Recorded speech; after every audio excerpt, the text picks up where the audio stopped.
Nama Om Vishnu Padaya Krishna Pristaya Bhutale Srimate Bhaktivedanta Swami Iti Namine Namaste Saraswati Devi Gauravani Pracharine Nirvisesha Sunyavadi Paschatya Desha Kari together.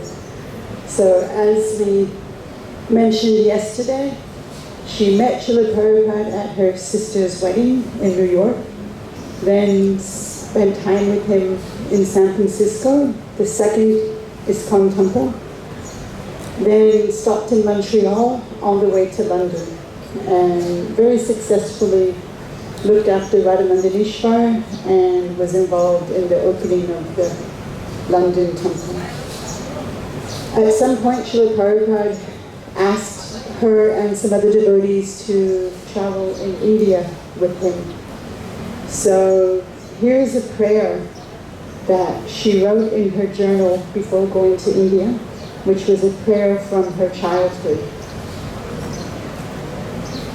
Dear Lord, you have called on us, your servants, to ventures of which we cannot see the ending, by paths as yet untrodden, not walked, through perils, difficulties unknown. Give us faith to go out with good courage, not knowing where we go, but only that your hand is leading us and your love supporting us. So there was so much unknown in what was ahead. What I'll be talking about is basically various snapshots of exchanges that she had with Srila Prabhupada during this time in India. It is not a concise summary of all of these travels. And keep in mind, all of this is during a very historical time in ISKCON. The first time the preaching is starting in India. So the first stop with what Srila Prabhupada called, or what they called, Srila Prabhupada's World Sankirtan Party. First stop is Mumbai. And Yamuna says, Srila Prabhupada's interplay with us during this time was wondrous, like a conductor with many devotee instruments, watching each of us carefully and directing the rhythms of our individual services. He knew our strengths and weaknesses, tried to bring out the best in each of us, and he protected us. We couldn't have figured out anything regarding the day-to-day adjustments to being in India without his constant guidance. He set the example for how to live, how to behave, and he allowed us access to him nearly 24 hours a day. Here's a quote from Yamuna's journal, what Srila Prabhupada said in a class. Let them go on talking Vedanta. We will reach Krishna by taking prasadam, having arti, and dancing. Let them labor on. But this is so easy. Prasadam, dancing, and arti. Srila Prabhupada taught us, this is Yamuna's words, Srila Prabhupada taught us a new melody for chanting Guru Vastakam, and I would generally start with this. One morning, soon after our arrival, Srila Prabhupada called on a male devotee to chant. After 2 lines of the prayer, he asked him to stop and requested another devotee to continue. The same thing happened, and he asked him to stop. And then he asked me to lead the prayer, and he did not stop me. Later, I asked him why he had done that, and he replied, learn to listen You cannot follow nicely unless you hear nicely. And you cannot lead nicely unless you have learned to follow nicely. So this is something we can apply in all of our spiritual life, not just here at home. You have to listen, then you can follow, then you can lead. So, the first year in India, Srila Prabhupada was doing the preaching by himself, and the Western devotees would assist and watch. There was so much for them to learn. The next stop after Mumbai was Amritsar. Giriraj Swami remembers, he was there. Srila Prabhupada was very protective of the women, and he would have them ride to programs with him in his car, while the men took rickshaws. He did programs in the morning and evening, and often in between. Once while driving to one engagement, he mentioned he needed new shoes.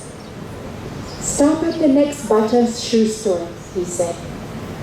And he told Yamuna and Kausalya, while in the store, you choose the shoes for me. And he sat down. So they looked all around the store and found some white crisscross plastic sandals, and that they thought would be just right. Each of them carried one shoe up to Srila Prabhupada, and they slipped them on his feet. He smiled and asked, do you like them? They responded, yes. Then we will buy them. And he did. So personal. Leaving Amritsar by train, Yamuna says, Kaushalya and I made our way to Prabhupada's first-class compartment. And there we found him laying back just like a king, with one knee up, several pillows behind him, and a beautiful transcendental smile on his face. We offered our obeisances and asked if we could bring anything. Srila Prabhupada looked up with an almost childlike smile on his face, and he said, is there anything hot to eat? Would you like more of your lunch? I answered, because I had packed this up. He replied, no, not that. I would like some hot rice. I didn't know how to speak Hindi, but Srila Prabhupada had asked for rice, and it was our mood to move heaven and earth in order to try to please him. Just to see a glance of his approval meant so much to each of us. So somehow or other, I would get him rice. Having no idea how, Kausalya and I made our way to the kitchen on the train, only to find two small, filthy men standing over a gigantic coal stove and smoking. Not only did they have soot and cooking oil all over them, they also wore black, turmeric-stained shorts. I substituted language with gestures to make the point that my Guru Maharaj wanted some garam chawal, my mispronunciation of hot rice. They immediately laughed at my feeble attempt at Hindi. Finally, we found the restaurant manager, repeated our request, and he simply said no. I calmly replied, I'm sorry, but this is for my Guru Maharaj. There is no question of choice. I have told him that I would do this, so I have to honor my word.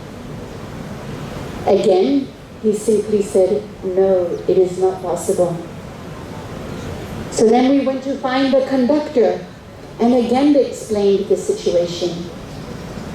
This time, I added that if I was unable to fulfill this simple request of my Guru Maharaj, I might as well jump off the train.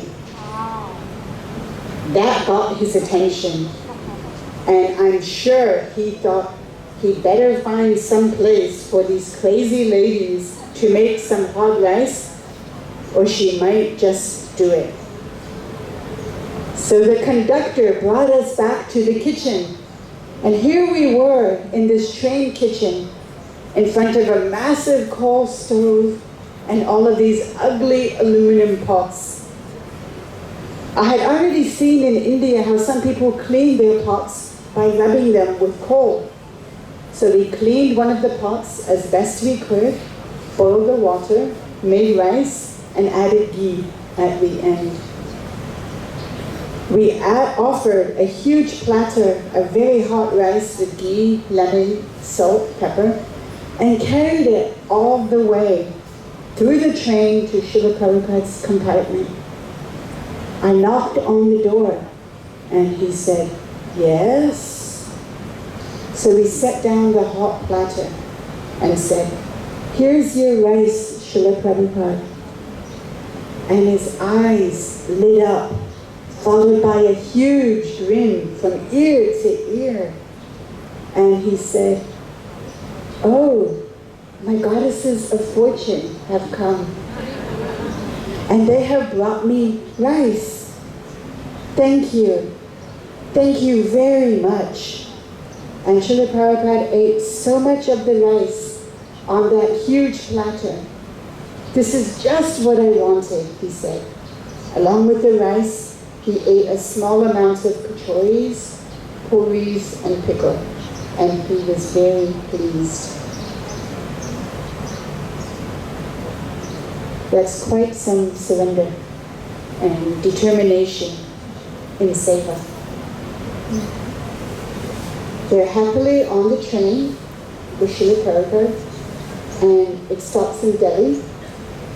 And Srila Prabhupada suddenly asked Yamuna and 4 or 5 other devotees to get off the train right then and there and start the first Delhi preaching.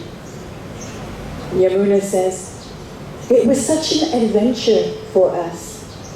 Whatever Srila Prabhupada said to do, we did. And what we were there for was chanting Harinam Sankirtan. We were going to do the same thing we did with Prabhupada, only now he was sending us off on our own. We accepted Srila Prabhupada's surprise instruction readily." During her time in Delhi, she says, "In spite of illness, uncleanliness, and other challenges, I was actually enthused on one level because I got my first taste of what Srila Prabhupada had to confront when he came from Vrindavan to Delhi for his books. He was just fully dependent on Krishna for even the most basic means of survival. We were also in that position. Despite the enormous challenges, we were like marionettes, puppets, and Srila Prabhupada was pulling the strings. And this shows how much Srila Prabhupada trusted her. During this time in Delhi, he wrote in a PS to a letter, "My dear Yamuna, please accept my blessings. Practically, you were the leader of the party. Please let me know how things evolve."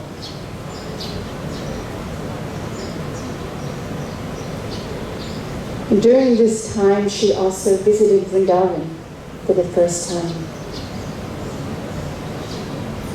The traveling with Srila Prabhupada and his Lord Sankirtan party continued. They received many invitations for different satsang programs. Next was Indore. Yamuna Devi says, "How he dealt with each of us individually was the greatest gift. He treated everyone on a personal level. I felt that he genuinely loved each of us. And he showed this by how he took care of us with great concern, compassion, and correction when required. It was extremely hot and dusty when our train pulled into Indore. Yet when we arrived at the venue, there was Srila Prabhupada standing magnificently with his hand in his bead bag, waiting to greet us. Of course, I paid my obeisances, and then with concern and kindness, he asked how our trip went and how the Delhi programs were progressing. Then he said to me, "Come, I will show you to your quarters." He personally took me to my room, which contained a small bed and a metal cupboard. He took out a small key, opened it, and said, the cupboard, and said, "Here is space for your belongings. Is this all right?" I was thinking, here I am, an insignificant person in his party, yet he is showing so much concern for my welfare. Srila Prabhupada was given a small apartment to stay in, and attached to it was a rather large hall where he would chant his morning japa around 2 a.m. I had the habit of rising early and trying to keep to Srila Prabhupada's schedule because I was always a little greedy to be in his presence during the early morning hours. There was a big iron kettle in the courtyard, and I would wait until I heard Srila Prabhupada finishing his bath. Then I would head over there and get my bath water. After bathing, I would sit very quietly in the back corner of his hall, this hall. There was one little light bulb at one end, and Srila Prabhupada would sit underneath the light bulb, chanting japa.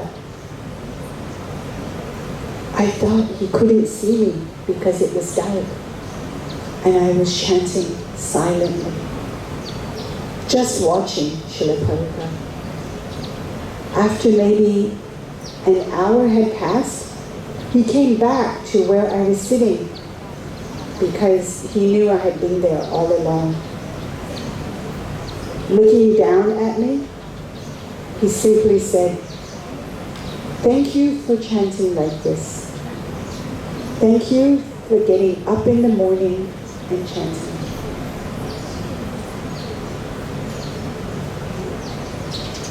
The next stop is Surat, Gujarat.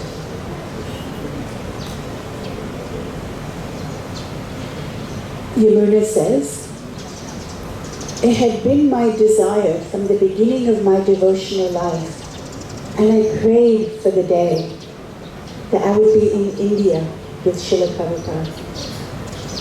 In San Francisco, he asked me if I still wanted to go to India.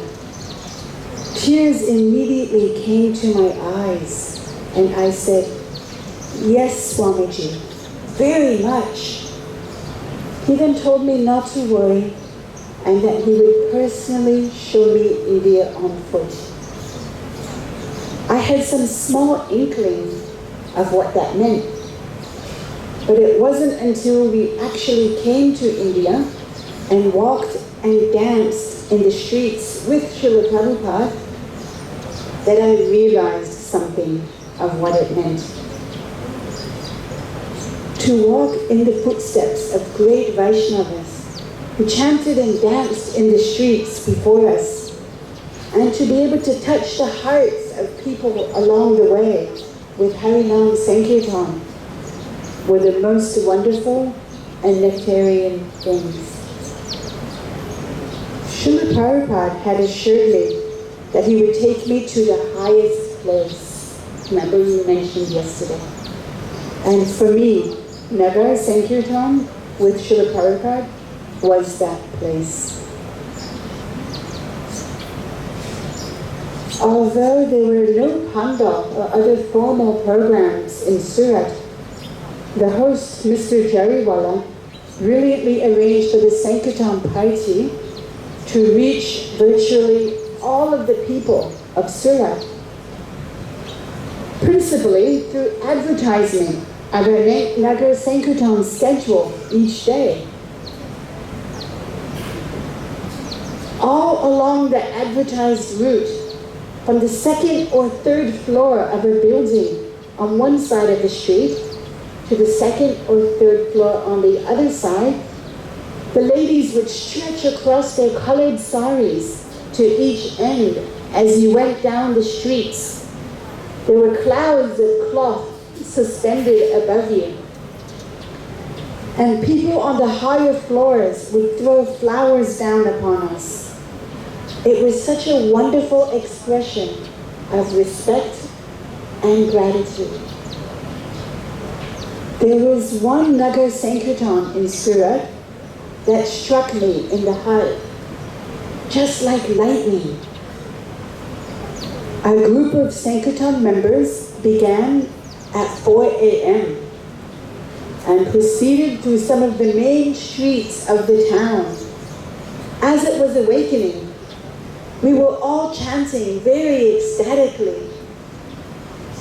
Sometime between 6:30 and 7, all the people were out of the building and building their morning fires, and a haze of smoke stretched across the early morning sky.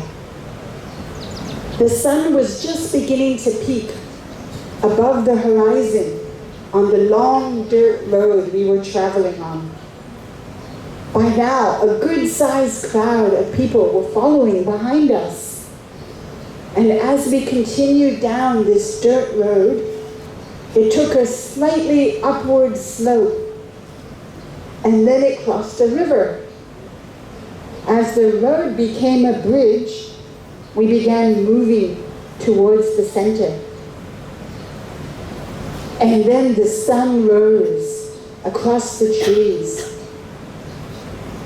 And Srila Prabhupada was standing in the dead center of the road with light illuminating from all sides of him, just as if he were the sunlight itself. That picture is burned in my memory.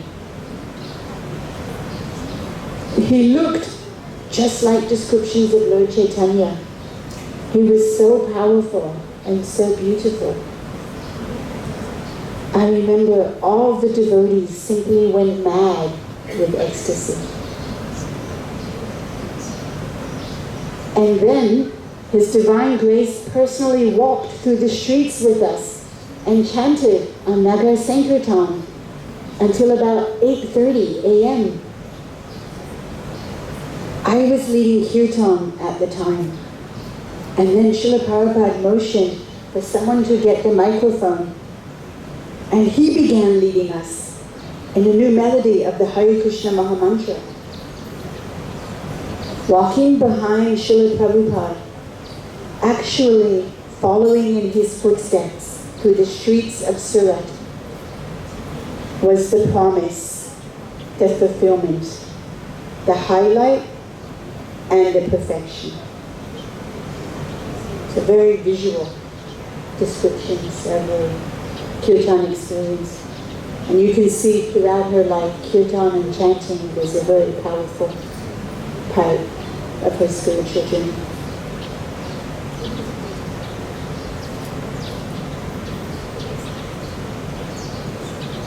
At one point, we stayed a short 2-3 days in Bombay, and then Srila Prabhupada left for his flight to Calcutta. So I had been engaging extensively in services and was tired and sick with dysentery. For some reason, I remembered that some pomegranates had been offered that day to Srila Prabhupada. And I remembered that after he left. So I went to the kitchen, made myself some pomegranate juice, offered the juice, and drank it. and then just sat on the sofa and kicked up my heels, relaxed. I remember just sitting back on the sofa with feet up, and then the telephone rang. The voice on the other end said simply, Srila Prabhupada is coming back and will be there in 10 minutes. And for some strange reason, I thought of the pomegranates. And wouldn't you know, as soon as he walked in the door, he asked for pomegranate juice. It was mystical. Somehow he knew I had taken them. So of course there were no pomegranates left. I had to race out and try to find some. And when I finally did, someone came to the kitchen and said, Prabhupada wants to know why you were taking so long to make his pomegranate juice. And when I finally walked into his room, he said, why have you taken so long for my juice? And then he laughed. He knew what was going on and was just trying to tease me. He was sometimes playful like that and seemed to enjoy keeping his servants in a state of uncertainty. Oh, how will I get this service done for Srila Prabhupada? So it was part of the intimacy.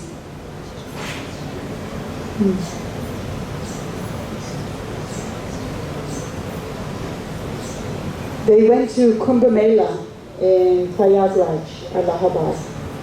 And it was, of course, in January, so extremely cold, full of tents everywhere. Srila Prabhupada had the devotees rise between 1:30 and 2 a.m. in order to navigate the masses of people and have enough time to go to the river, take a bath, and return by 4:45 a.m. from MALAYSIA. So almost every morning after we returned, we would walk around a pandal chanting japa, and at 4:45, Mangalarti. This austerity was too much for some of our party. So Srila Prabhupada encouraged them by not only rising himself, but then very publicly bathing with a bucket of cold water, meaning outside.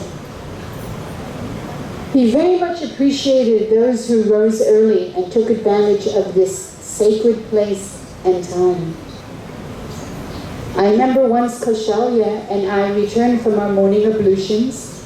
He was standing outside and he said with deep feeling, thank you very much. I cannot say enough how much the thread of the holy names pervaded our activities and our lives throughout the entire Mela. We woke up with the holy names. We went to bed with the holy names. And in between, that is all there was. Srila Prabhupada and the holy names. Whether we were alone, in our own group of devotees, or in the midst of masses of people, the holy names tying everything together.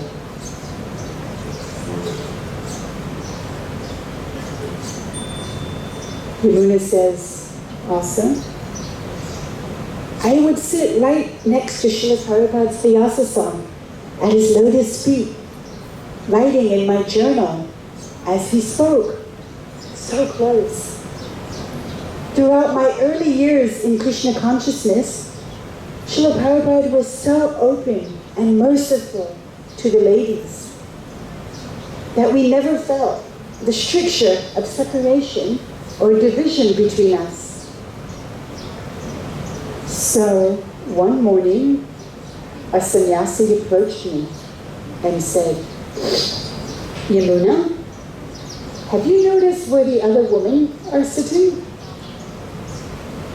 I replied, yes, I have. They were seated in the back, and she was right next to Srila Prabhupada. He then said, you should be sitting in the back with them, not in the front by Srila Prabhupada. So the next morning, I sat way in the back. I believe another day went by when I also sat in the back. The following morning, I was hanging my wash outside, and Srila Prabhupada called me. As I paid my obeisances, even before I rose up, he looked at me with an almost plaintive look in his eyes and said, you don't like to hear from me anymore? I immediately burst into tears because I had no words to express how much I was appreciating his discourses on the life of Ajamil. So I said, I love to hear from you more than ever, Srila Prabhupada. More than anything in the world, all I want to is hear from you. Prabhupada inquired, so why aren't you sitting where you usually sit? I said, a sannyasi told me that it was the etiquette that I sit far in the back with the ladies. Prabhupada was quiet. Then he said, yes, that is the etiquette. I paused, already lamenting and feeling his separation, somehow knowing that the physical intimacy I had freely shared would now have to be curtailed in India. So I spontaneously said, Srila Prabhupada, how many times were you with your Guru Maharaj? Without a pause, he said, since I have met him, I have never been away from him, not for 1 second. But I was not satisfied and wanted more. So I said with some force, but how many times were you actually with him physically? Prabhupada said, very few, maybe 5 or 6 times, but they were intimate. He used to walk and talk with me, so many intimate things. Then he said, many of my godbrothers were big sannyasis and thought that associating with the spiritual master personally was most important. But in some cases, they were no better than mosquitoes on the lap of the king. And what is the business of a mosquito? It is simply to suck blood. So don't think that the only way to associate with the spiritual master is by his physical association. You try to hear. For me, this was monumental and a life-changing moment. Up until then, I couldn't conceive of being separated from Prabhupada. Neither could I bear the thought that he would ever leave us. But I realized from this exchange that there would be a point in the future when I would be physically separated from him, and I would have to learn to feel his presence through his Vani and by his example. And then, looking at me with great feeling and love, he said, I am giving these lectures because you want to hear them so much. The person who is most favored by the spiritual master is one who follows his instructions. So do not think that you were separated from me. And again, the flood of tears came. So I could tell as early as January 1971 that from then on there was to be a seeming distance from the prior intimacy I had in Srila Prabhupada's personal association. And I was prepared for it. I knew it was destined to come. And she even referred to this day as a glorious day. So there didn't seem to be sadness, at least not just sadness. How does that make you feel, hearing all of that? What do you think?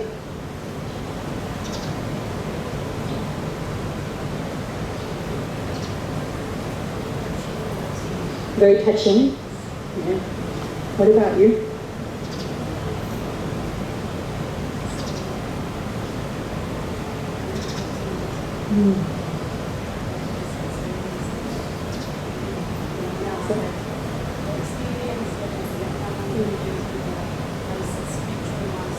So the experience of Yamuna Mataji with her spiritual master.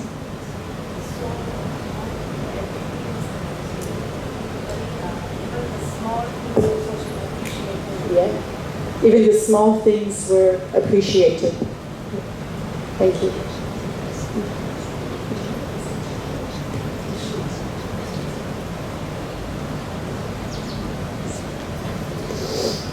In Calcutta, near the end of 1971, the temple was in low consciousness. Things were at a low point. Srila Prabhupada called the devotees together to his room, and he went around the room and asked each person what they thought was wrong in the temple. And each person gave their realization, and everyone else listened. That was a very clever and powerful strategy. And then Srila Prabhupada spoke.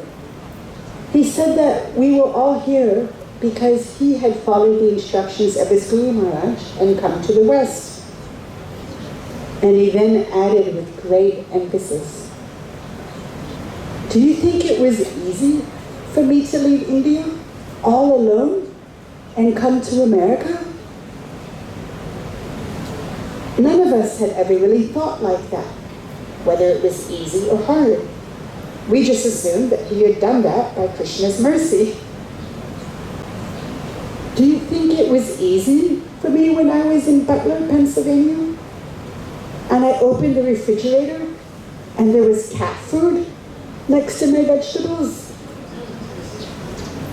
Do you think that was easy? He came from a place where his mother was carried in a palanquin from house to house. He was from another culture, almost like another planet, and yet he came to the West.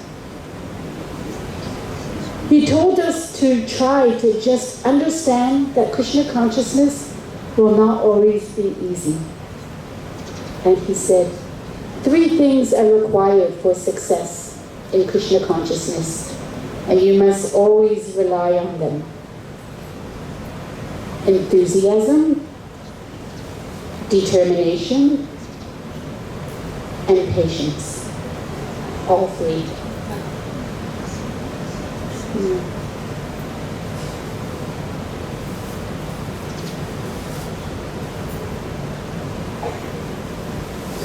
So there was a Delhi pandal, and Yamuna says, due to the intense preparation for the pandal and the extremely long hours of service over many days, I was sick with a severe case of jaundice. We were staying in a very crowded situation, 10 to 15 of us in one room, and the only place free was the bottom shelf in a walk-in closet. We had all of our paraphernalia piled up, and I was in a sleeping bag on the bottom shelf. So somehow Srila Prabhupada noticed I was missing, and I was later told he had inquired many times where I was. One day, I became aware of the door opening, and turned to see Srila Prabhupada's lotus feet walking into that closet room. I offered my obeisances as best I could, and by then he is leaning down, all the while chanting the Maha Mantra. Then he placed his hand on my head and inquired, "Yamuna, how are you doing?" "Firstly," I said, "I am always thinking of you, Srila Prabhupada." Then I gave him my symptoms, and he said, "I think this is jaundice. I think you have got hepatitis jaundice. Now I will take charge of your recovery. You will never get well in these conditions on the floor."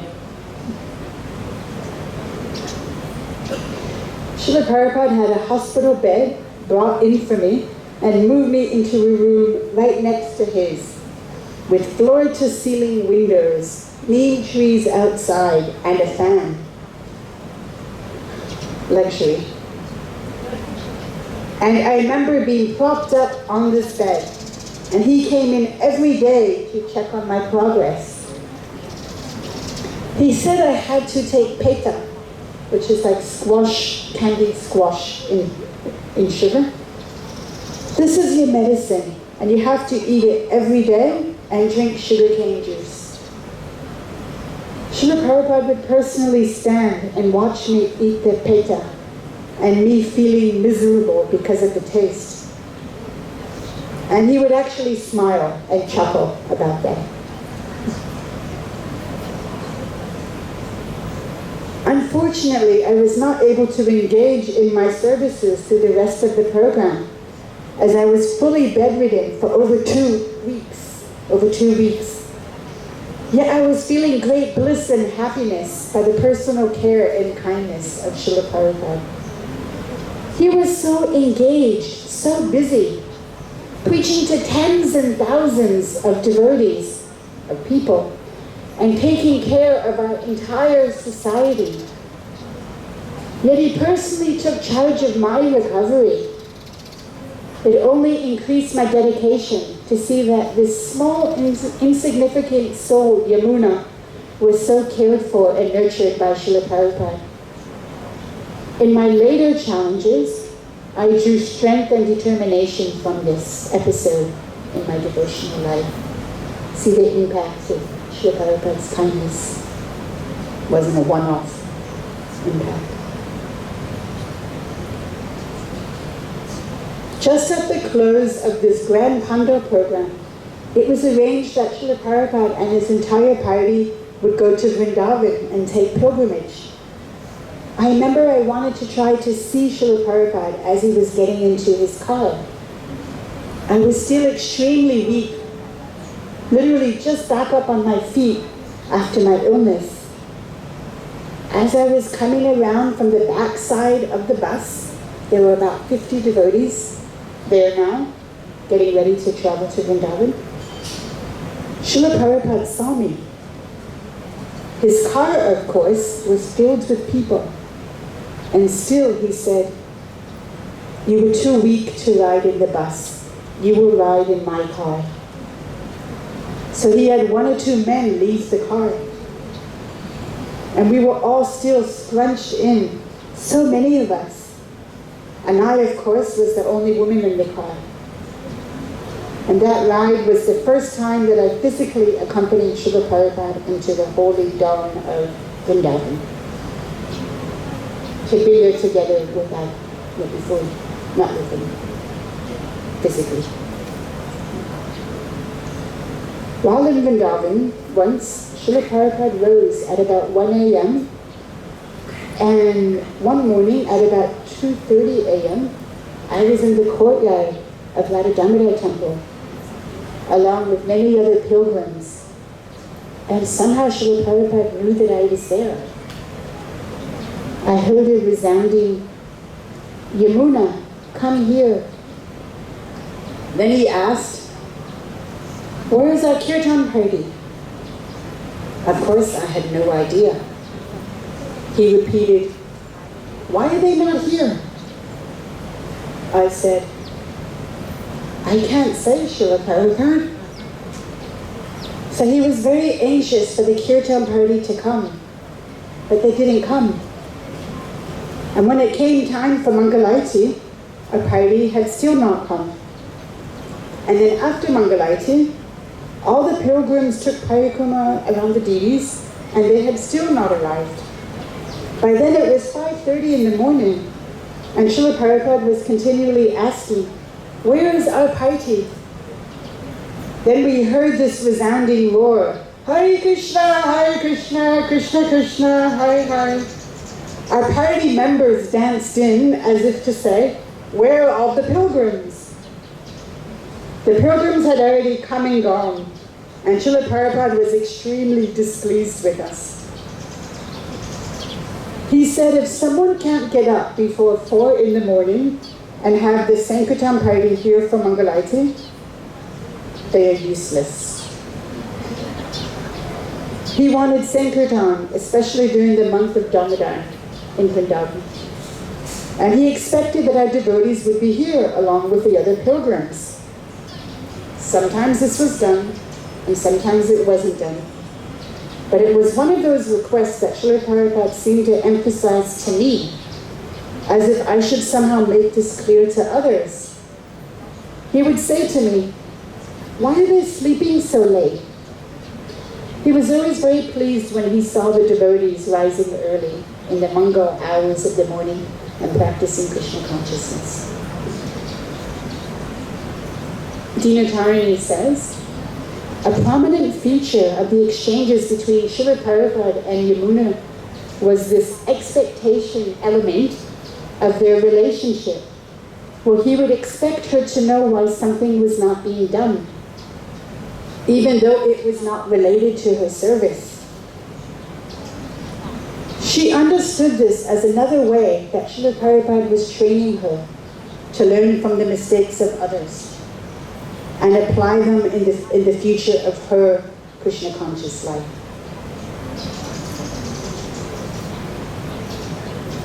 Yamuna says, one morning I was making Srila Prabhupada's bed, and under his pillow he had left a molar tooth which had fallen out. He knew I would be cleaning his room, so he left his tooth for me to find. I cherished that tooth as I did all gifts from Srila Prabhupada. It was later taken from me, but I never forgot the sweetness of that gesture. So the training was there along with so much love combined.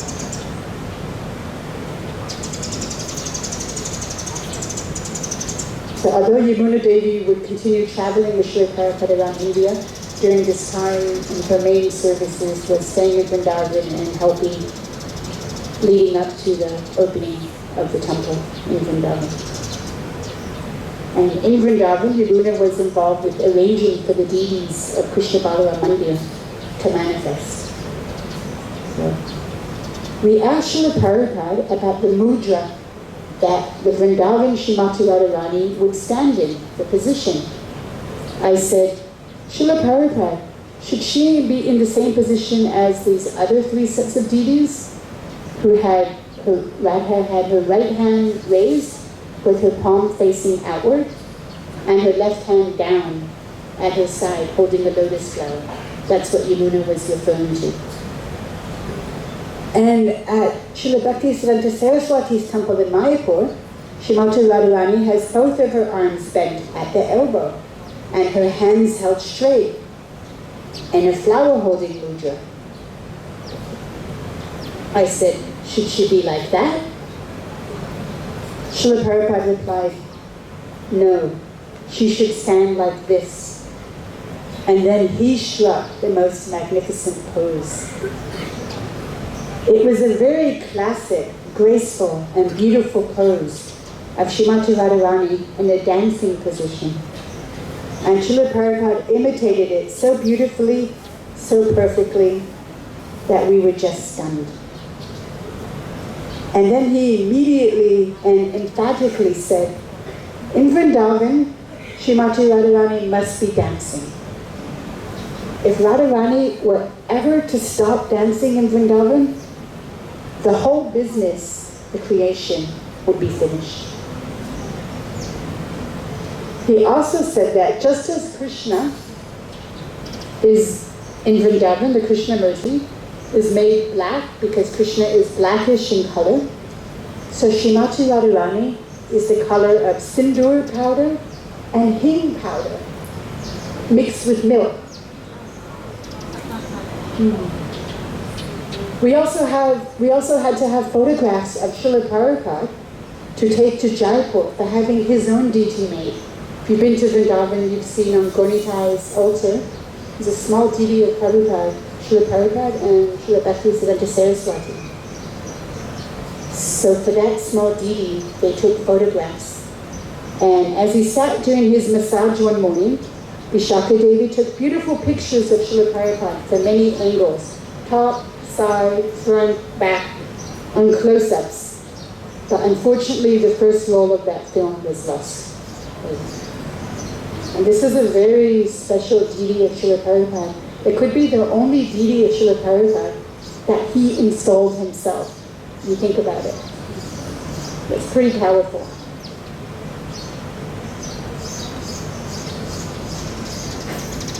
Also in Vrindavan, Yamuna remembers that Srila Prabhupada once called me into his room and informed me that his sister, Pishima, had arrived and would be coming for lunch prasad.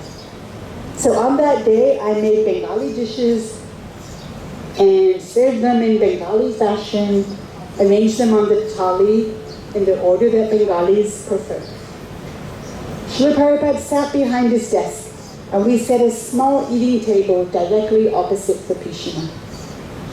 As soon as I brought in the thalis and set them down, Srila Prabhupada started making these little comical asides, jokes, in English about his sister.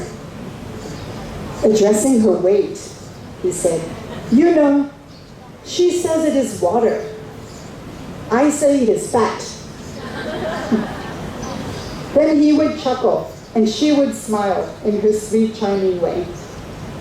I had never seen Srila Prabhupada quite like this before, and felt almost out of body in happiness. Srila Prabhupada continued while laughing. All this, and he held up his arm and was flapping a little back and forth. "This is fat," he said, "but she calls it water. Is it not so?" Now, seeing Srila Prabhupada's obvious movements, because she didn't understand English, Pishima, but now seeing, she started chuckling and then laughing herself. And then Prabhupada began telling about their childhood when they used to fly kites. And he said, "I always used to beat her at kites. I prayed to Krishna to please let my kite fly higher." And then he would laugh very heartily. So in this way, he was teasing her in a brotherly, sisterly manner, and she was laughing along with him, just happy to be in his association again.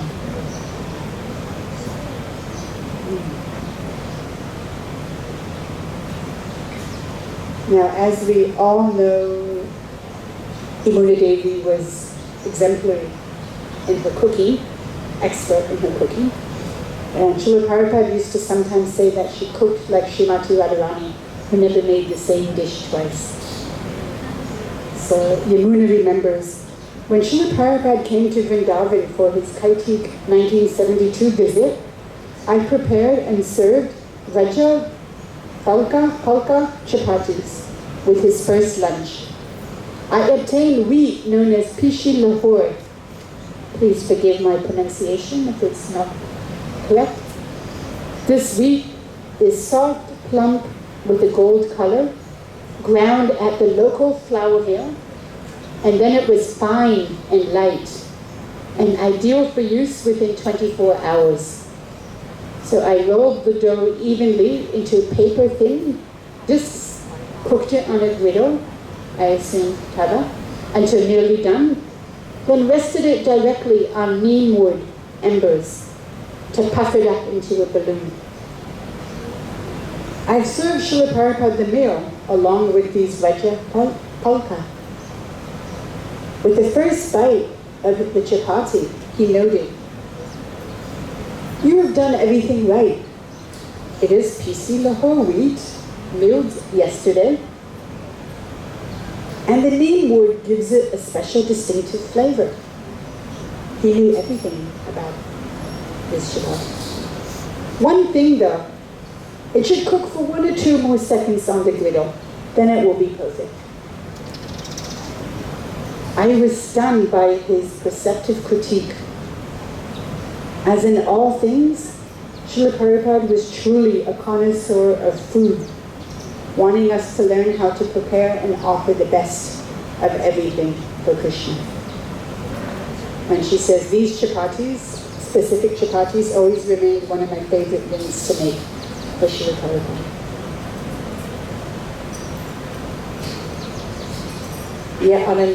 Yet another time in Vrindavan, Satsvarup Maharaj was Srila Prabhupada's servant, and Yamuna remembers, I was using a bucket stove again on the floor, no kitchen. I was making Prabhupada's prasadam, and when you cook with the bucket stove, there is a certain temperature. You cannot turn a switch to make it higher or lower. It's fixed. You're dealing with hard coal, soft coal, and cow dung. So then depending on the thickness of the pot, you know what intensity you want. That's a way to regulate temperature. So Satsvarup Maharaj brought in Srila Prabhupada's lunch plate, came back into the kitchen and said, "Prabhupada wants me to teach you how to make chapatis." And I said, "Oh Maharaj, I would be so grateful if you could do that. I'd love to learn to make chapatis, please." Then I got up and he began to wash his hands. By the time he sat down and rolled out a chapati, the tawa was really hot. He rolled out an octopus-like chapati, which was covered with flour, and placed it on the very hot tawa. When he put it on, I said, "Maharaj, what should I be looking for?" And he said, "You wait until there are pimples on the top." As soon as the chapati hit the griddle, very hot, the pimples came very fast. He turned the chapati over, and there were little burnt holes. So there was no question of it puffing up. He put it on a plate and took it to Srila Prabhupada. Then he came back and told me, "Prabhupada said this is excellent." So that's how Prabhupada taught me. It was never with a whip, but there were beatings nonetheless. There were beatings over my head. And Dinatarini says, Yamuna had become expert in the art of regional chapati making techniques, so much so that Srila Prabhupada regularly complimented her on her chapatis. In this case, she felt that perhaps Srila Prabhupada was addressing her overall frustrations or her feelings of self-doubt, and to remind her of the importance of always practicing humility in devotional life. So she was always extracting, what can I learn, what can I learn?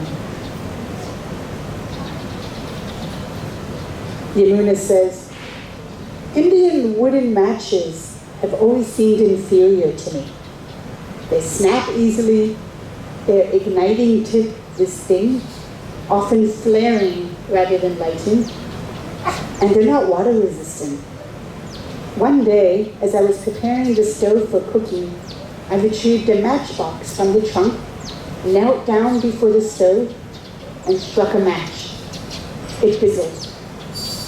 I struck a second one, and it snapped into 3 pieces. The third one went fuzz, fuzz, and went out. The fourth flared briefly and went out. Then Srila Prabhupada took the 5th out of my hand before I could strike it. I recall his movements almost as if it was slow motion. While with ease, he struck the match against the box, cupping his hands around the building flame as if protecting it from the outer winds. The flame leapt out on the first strike as he lowered it to light the stove. As I looked at him with puzzled awe, he spoke before I could open my mouth. A devotee, he said, should become expert, know how to use things properly, and avoid waste. As I looked at my small pile of unlit matches resting before the stove, I realized how far I had to go in these 3 areas. With such details, Srila Prabhupada was training Yamuna Devi and all of us on. You can be trained through her and apply these many different principles.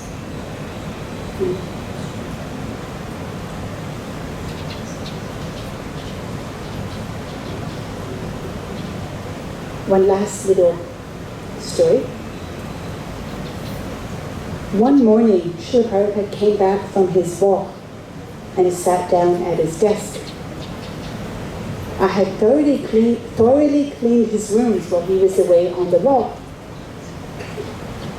But this morning he looked around his desk and reached across to the edge where there was a tiny staple gun about 2 inches in length in a plastic envelope. Prabhupada took the staple gun out of its case, opened it so it was lying flat, took his little pinky finger and went into the space between the knob and the staple. He then rubbed his finger along it, held it up to me, and said, "Dust. You have not cleaned my rooms today?" "Yes, I did, Srila Prabhupada. Haven't I trained you how to clean the room?" Srila Prabhupada said, "Srila Prabhupada, I never thought to look there for dust." "Asara, useless," he said. So Srila Prabhupada was a little strict with me on cleaning. Not just cleaning, but in many ways.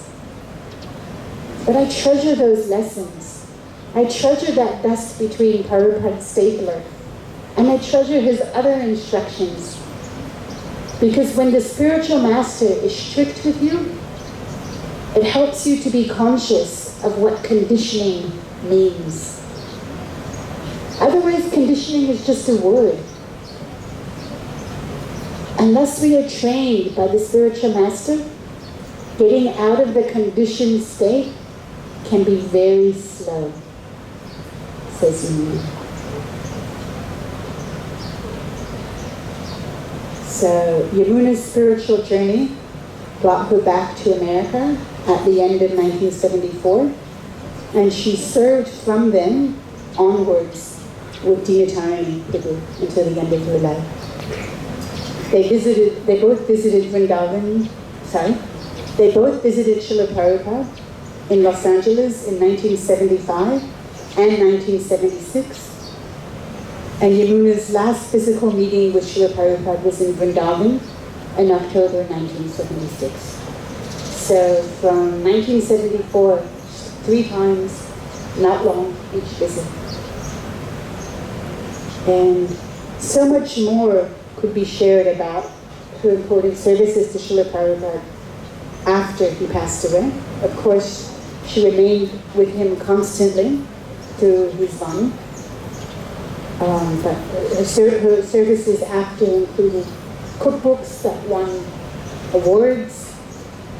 Yet I was most touched reading and hearing about how she really cared for the next generation of devotees, the young ones. And she would encourage, befriend, and train them so personally and with so much love. You can feel this. And that continued right up until the end of her life of seva. So she had a life full of unalloyed devotion and service, and she left a powerful legacy that we can all be inspired by and follow. And I wanted to finish with just two short quotes that from Dina Tarini, that were in this book that she wrote.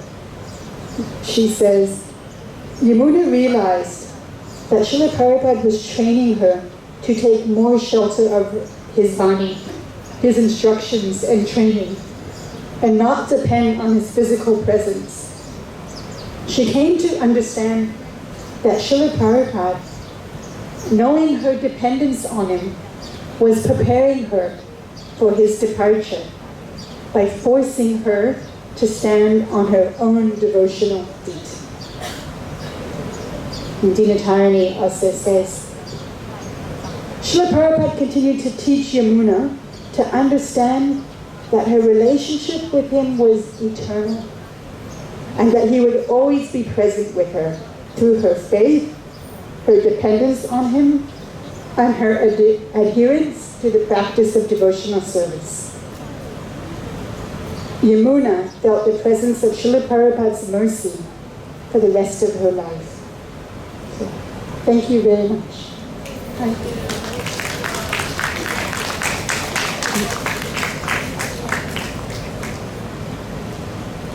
So anything anyone would like to share that struck you or that you think you can personally apply, maybe? Something relevant?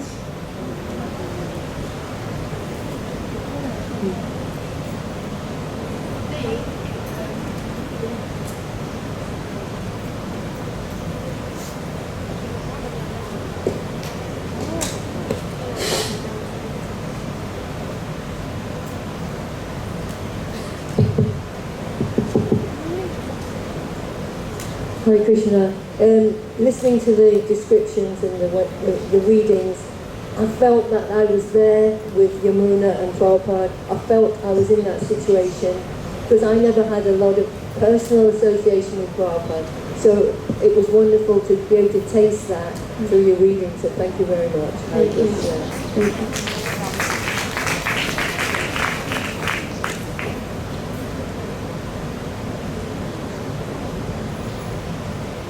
Hare Krishna, anyone else have any comments, feedbacks? Hare Krishna Mataji. I just wanted to say that your sharing of Yamuna Devi Mataji, I'm especially a third generation devotee. Like my Guru Maharaj is a disciple of Prabhupada, but we personally haven't had any personal experiences with Prabhupada whatsoever. And I'm sure that many people of my age who are in ISKCON himself, maybe initiated or not initiated my age, they don't know who Yamuna Devi is. So today, for the past 2 days, you are sharing about Yamuna Devi. I personally love to hear about her stories and listen. So it felt for me like I was reliving all of her pastimes with Srila Prabhupada, like from a third person point of view. So thank you so much for that sharing, Mataji. Thank you. I wanted to say also that many of us, our own Guru Maharajas, myself included, the health isn't good. We're quite elderly now. We don't know how much more physical time, how much more physical association we can get from them. So we can learn from this. I find that very relevant, to focus on the Vani and prepare ourselves for when the physical Bapu association may not be there. So, I want to end on a happy note.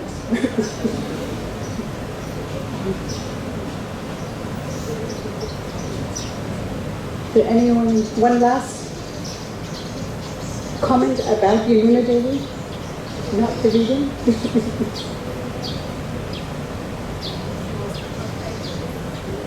I think she was the perfect disciple. I think we can say that because she's really given her life to Srila Prabhupada, and she's done everything just to please Srila Prabhupada. And I think that's something that we can really learn from her. Thank you. Thank you very much, everyone, for being such wonderful listeners. That makes all the difference. Thank you.